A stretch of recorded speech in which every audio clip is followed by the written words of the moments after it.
Thank you sa serbisyo. Serbisyong totoo at tunay na napakatindi ng tali na to. So,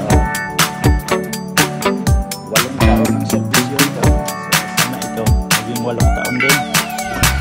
Oy, sarap ng ulam. Sinabaw na isdang. Sumo. Baka override na yan. Wow.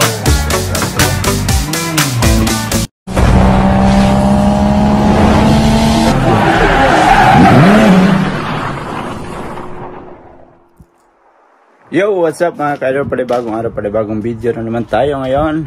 At welcome back na naman mga ka-idol sa ating YouTube channel. So, magandang umaga po sa inyong lahat. Saan man solo kayo ng mundo naroroon. So, shoutout sa mga solid ka-idol natin dyan. Andyan lagi nakasuporta. So, magandang umaga po sa inyong lahat. So, time check tayo. 11:10 na ng umaga dito sa Japan. So, yun mga ka-idol, share ko lang sa inyo. Bali, bago kami pumasok dito sa aming apartment since 2016. So, may papalitan tayo na ating sampayan dito mga ka-idol. Since 2016, ito na yung tali. Yan, na ginagamit naming sampayan.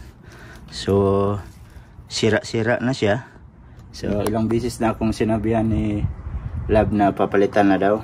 Pero nakabili na ako ng tali. So, andito yung tali. Matagal ko na din tong nabili.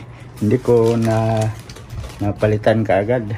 Kasi may mga lakad minsan. So, itong tali na to, papalit natin dito sa aming sampayan. So, yan. So, sa loob ng ilang taon, grabe yung sakripisyo ng tali na to sa ating ginawang sampayan para may sampayan tayo dito sa labas kapag umuulan, hindi mabasa yung ating mga labahin. So, yan. Thank you sa serbisyo. Serbisyong totoo at tunay na napakatindi ng tali na to. So, yan o. Hindi naman siya ganong malaki mga ka-idol, pero umabot siya ng 8 taon. So, siyempre, papalitan na natin ng panibagong tali. So, ayan. Ito yung ating tali. So, ikakabit natin to dito. Tara, let's go. Alright, kabit natin mga kaidol. Tanggalin natin yung guma, yung lastiko, tinatawag nila. So, ayan. Napakahaba nito. So, dito natin umpisahan.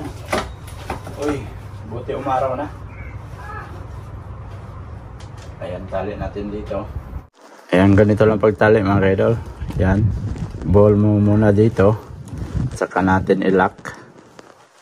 Ayan. Ayan, tapos silain. Alright.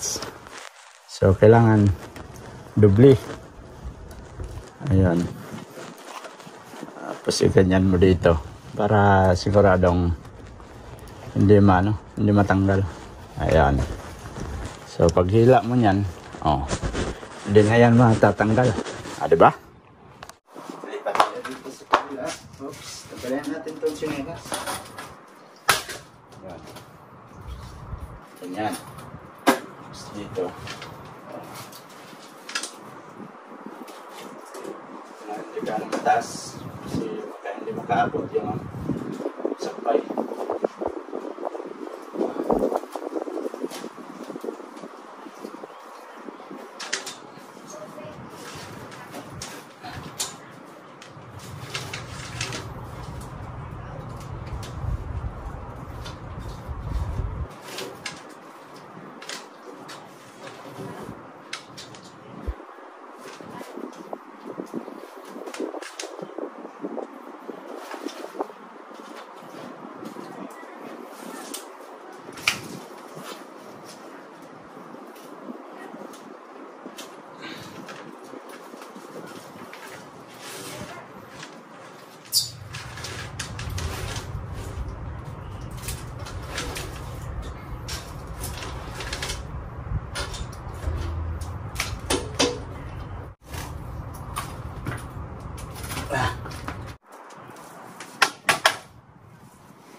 Tapos balik natin dito.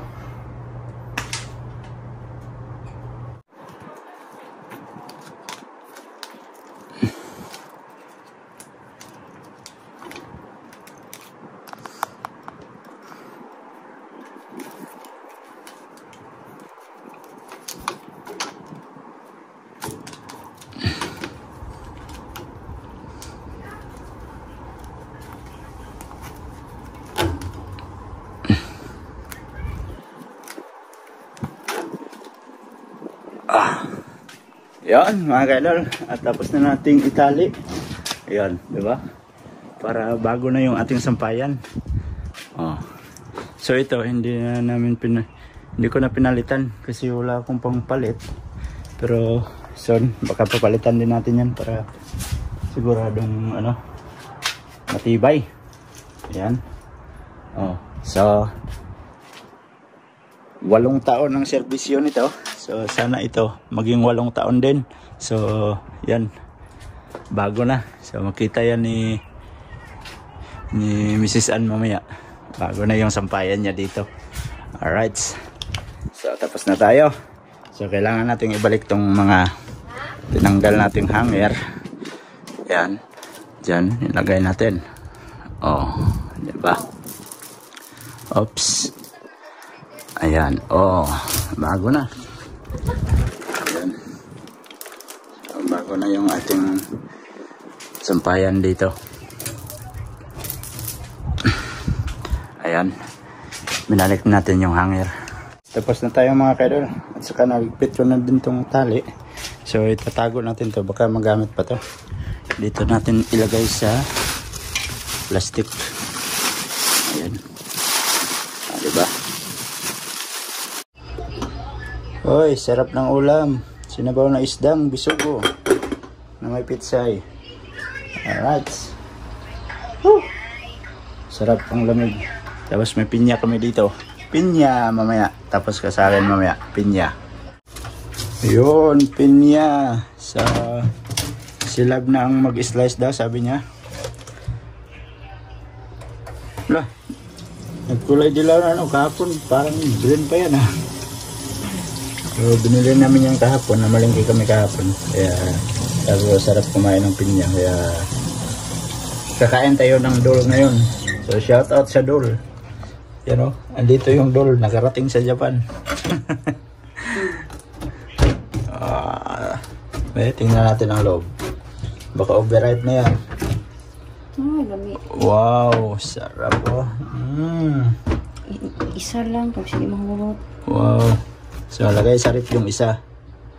Yan lang yung yung kabiyak lang ang kakainin. Mamaya na naman yung kabiyak. Wow, sarap Pinya yarn.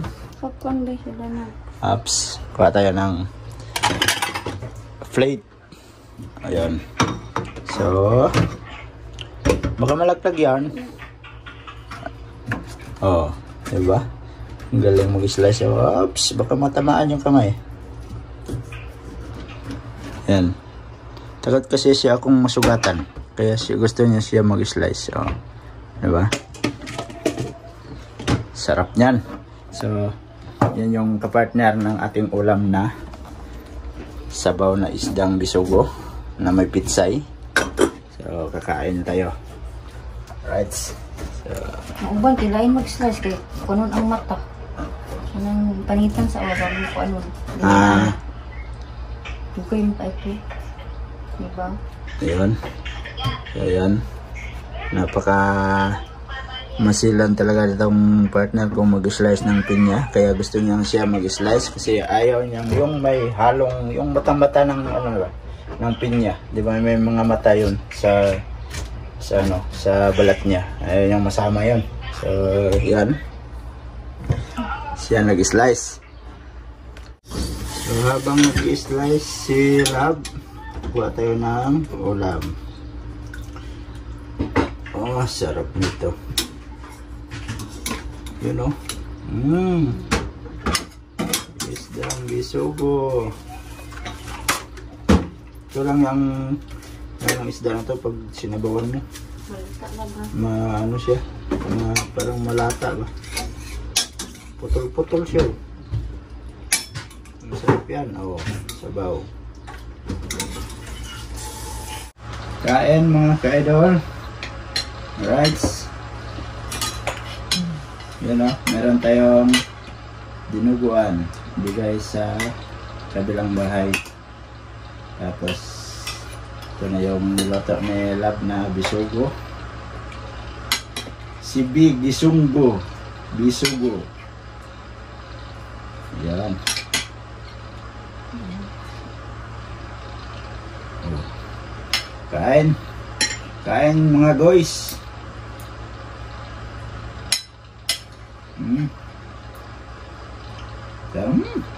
Napakasarap talaga ito isda.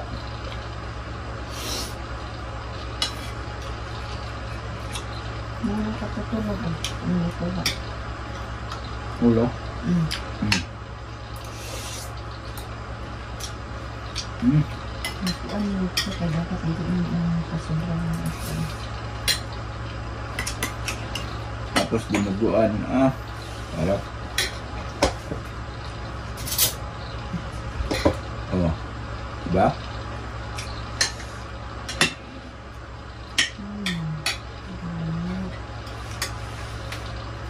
Tapos may shift tayo na melon.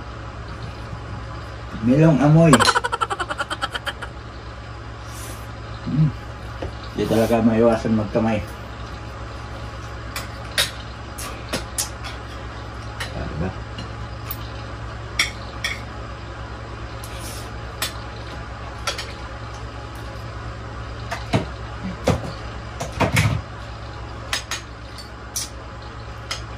Ano pa siya naman? Ha? Ano sa gabi? Ay, naliin na nakaw? Ang karon nata? Ito, hindi. Anong dito? Diatan sa karne. Karon nata? Matod ka Lunes, karne. Monday, ang kuha na ito no? So, shout out kila nanay. Keep sip sa biyahe niya mamaya.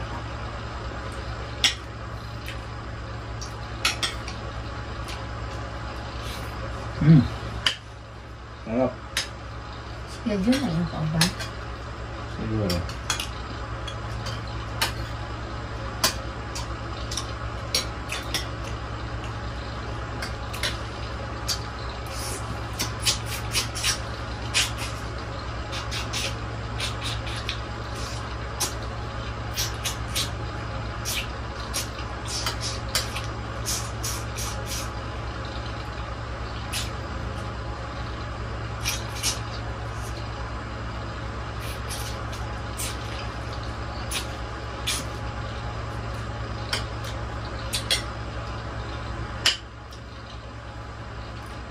Dito lang sa buko.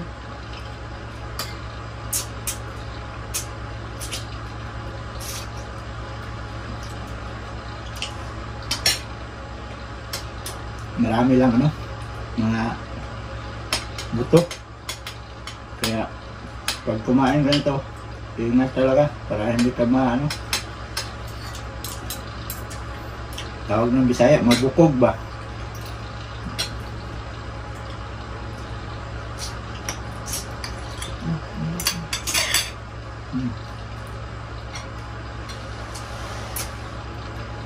Sarap. Kampus.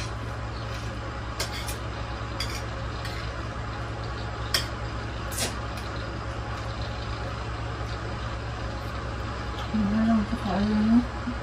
Ano?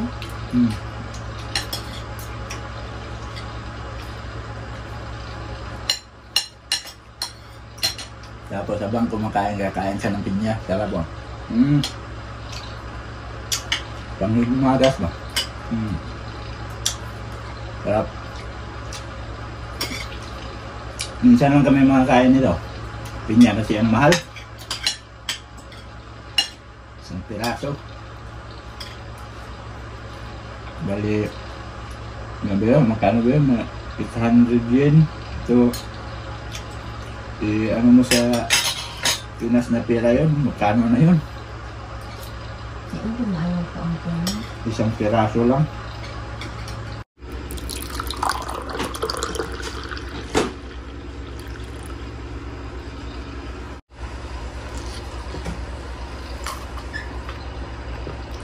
Sarap.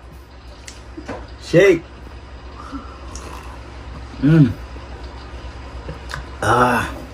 Tapos na kaming kumain mga kaidol. Siyempre si Mrs. Ann nagugas na ng plato. Ako nakaupo pa rin dito. Wala nang pagkain sa harap. Pero inom tayo ng ano. Sarap.